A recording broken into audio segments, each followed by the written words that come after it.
Hello and welcome to the latest edition of the Business Spotlight. My name is Reza. I'm delighted to be joined today by Garry from Loving Social Media. That's me. Hi, Garry. Welcome. It's great to have you with us today. It's nice to be asked to be interviewed. Thank you. Absolutely. So, Garry, to get us kind of started, tell us a little bit about yourself, your background, your business, and what is it that you do? Sure. I historically, my grandfather came to this country in the 30s from a Cypriot background. My grandmother raised a pig, a little piglet. It was £10 to get on a boat to come to the UK. And they bought a little piglet. They raised that piglet to be a big pig. And my grandfather came here with £10 in his pocket and nothing else other than skills of tailoring. So he was a Savile Row tailor. He did very well for himself. My parents were, my dad was an electrician.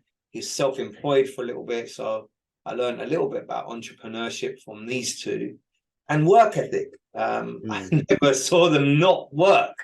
Sundays, Saturdays, always working. So for me, coming from an ethnic background with work at its core has really made me the man I am. Maybe 20 odd years ago, I was diagnosed with a disease called multiple sclerosis.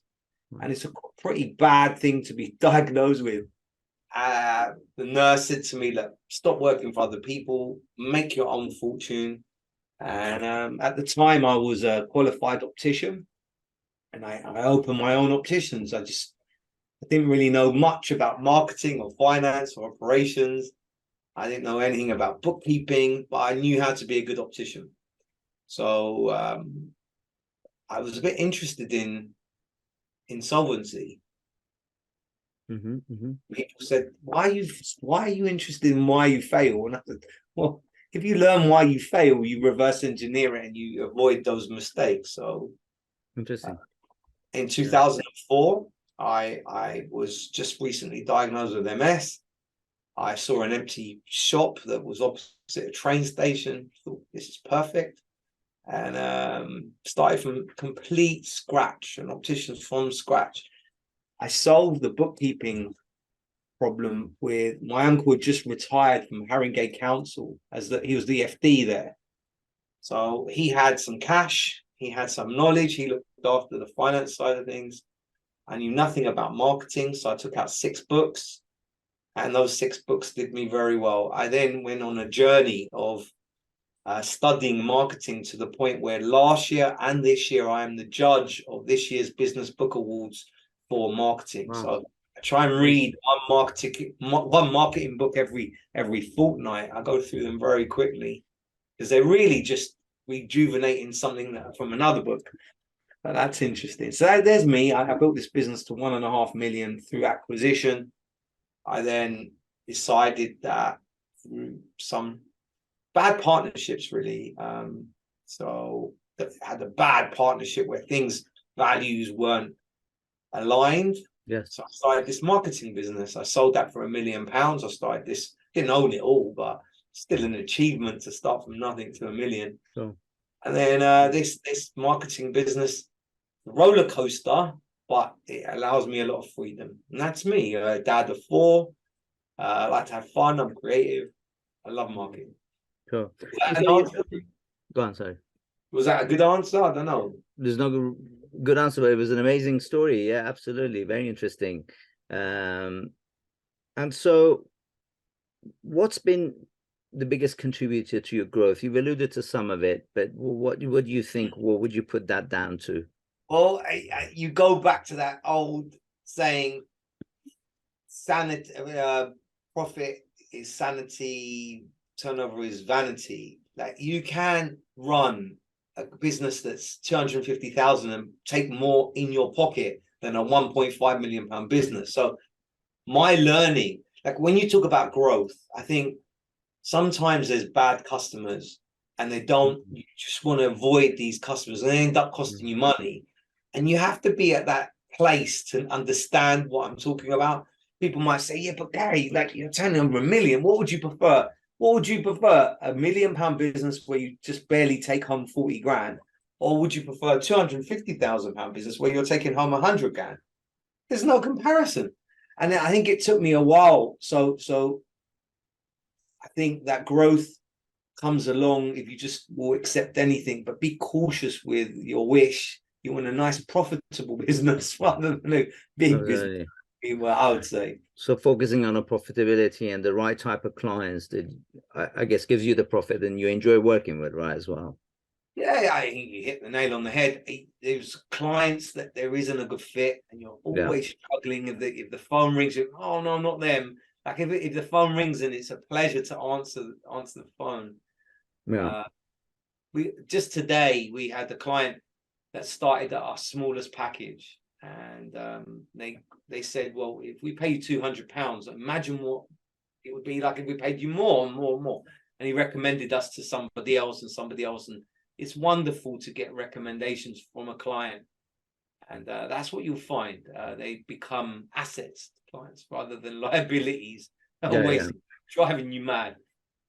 And if you were to do it all over again, could talk to a younger version of yourself 10, 15 years ago, what would you say? What would you do differently?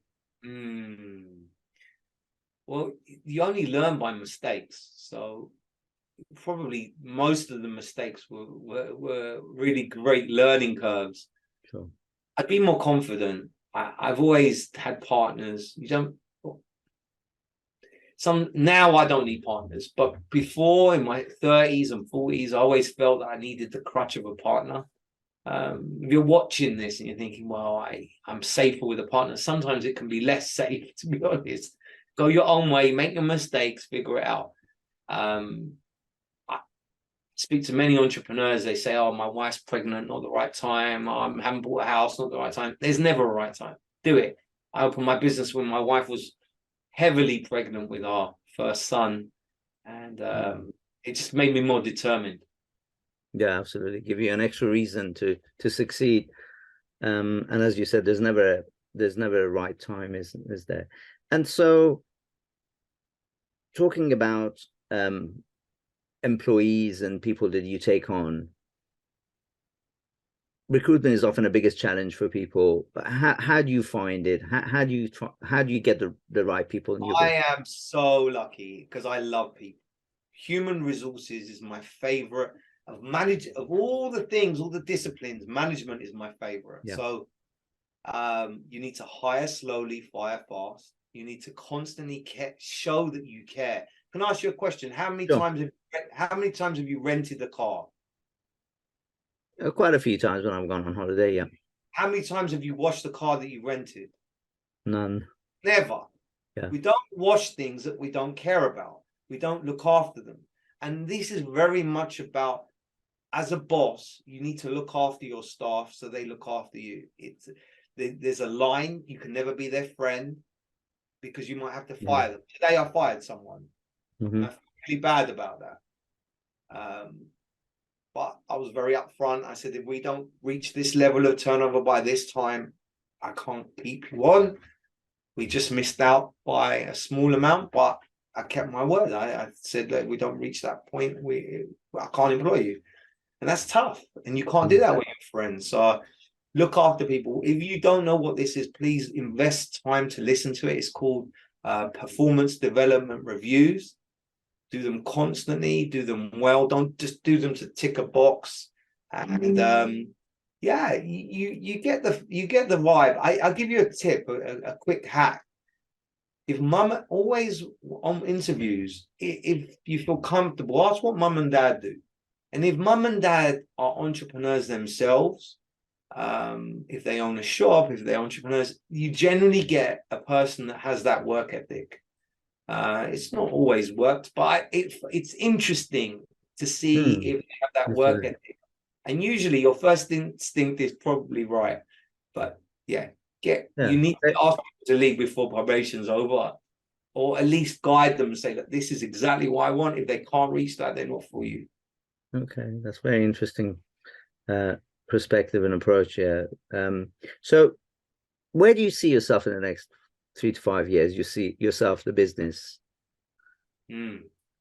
Well, very pragmatic. A man generally lives to 75 in England, and if you have MS, you live 15 years shorter than most people. So that's 60.